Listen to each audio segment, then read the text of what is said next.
কালকে যেহেতু অনেক পদের ভর্তা বানিয়েছিলাম তো সবগুলো ভর্তাই ছিল। তাই ভাবলাম খুদের ভাত রান্না করি। তো মা এদিকে খুদের ভাতটা বসিয়ে দিচ্ছে। তো এদিকে আবার কারেন্টও চলে গিয়েছে। এরপর এই তো গ্যাসে বসিয়ে দিয়েছি। তো তাসফি আবার চলে যাবে ওর জন্য পরোটা ভাজতেছিলাম।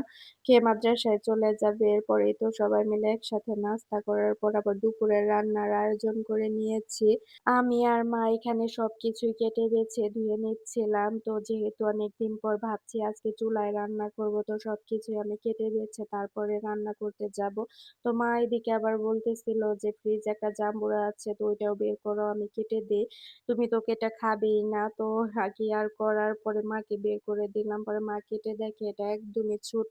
খাওয়ার উপযোগী হয়নি। এই জাম্বুরাটা মানুষ পেড়ে বিক্রি করেছে টাকার জন্য। জাম্বুরাটা ছোট ছিল কিন্তু খেতে ভালোই ছিল মোটামুটি। কিন্তু এটা যদি আরো বড় হতো খেতে আরো অনেক মজা লাগতো। তো যাই হোক এরপরেই তো রান্না করতে চলে আসছি। তো অনেকদিন পর আজকে মাটির চুলায় রান্না করব। তো জাল ধরাতে প্রথমে একটু কষ্টই হচ্ছিল।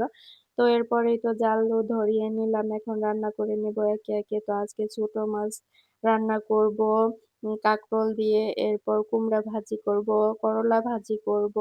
এরপরে তৌহিদ তাসফিয়ার জন্য মাছ ভাজবো। তো আজকে প্রচুর গরম পড়েছে। এর মধ্যে আবার মাকে রান্না করতে দিয়ে এসে আমি শরবত বানাচ্ছিলাম সবার জন্য।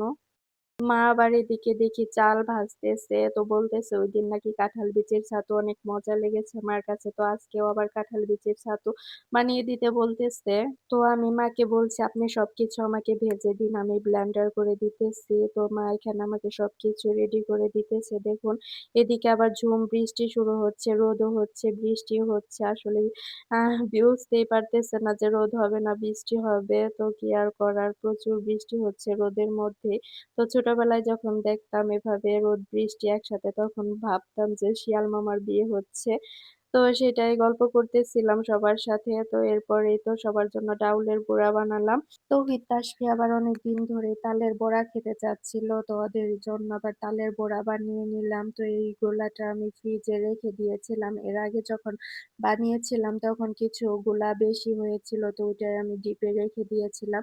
তো আজকে ভাবলাম ওদেরকে ভেজে দেই যেহেতু খেতে চাচ্ছে। তো এই তো আমি তালের আজকে বড়াগুলো বানিয়ে সবগুলো রান্না নিচ্ছি। কমপ্লিট করতে করতে দুপুরের খাবারটা একটু দেরি করেই খেয়েছি। তো কি আর করার, মাঝে মাঝে একটু দেরি হয়ে যায়। তো এরপর আবার মা আমাকে এই তো কাঁঠাল বিচিগুলো আমাকে ভেজে দিয়েছে ব্লেন্ডার করার জন্য। মার নাকি ছাতু অনেক মজা লেগেছে। তো এরপরেই তো মাকেও এগুলো ব্লেন্ডার করে ছাতু বানিয়ে দিলাম। আর বিকেলে সবাইকে পেয়ারা কেটে দিয়েছিলাম। আর সন্ধ্যার নাস্তায় তৌহিদ তাসফিয়াকে পেয়ারা আর মালটা কেটে দিয়েছিলাম আর কিছু বিস্কিট দিয়েছিলাম। আজকের ভিডিওটি এ পর্যন্তই। দেখা হবে অন্য কোনো ভিডিওতে। সবাই ভালো থাকবেন। আল্লাহ হাফেজ। আসসালামু আলাইকুম।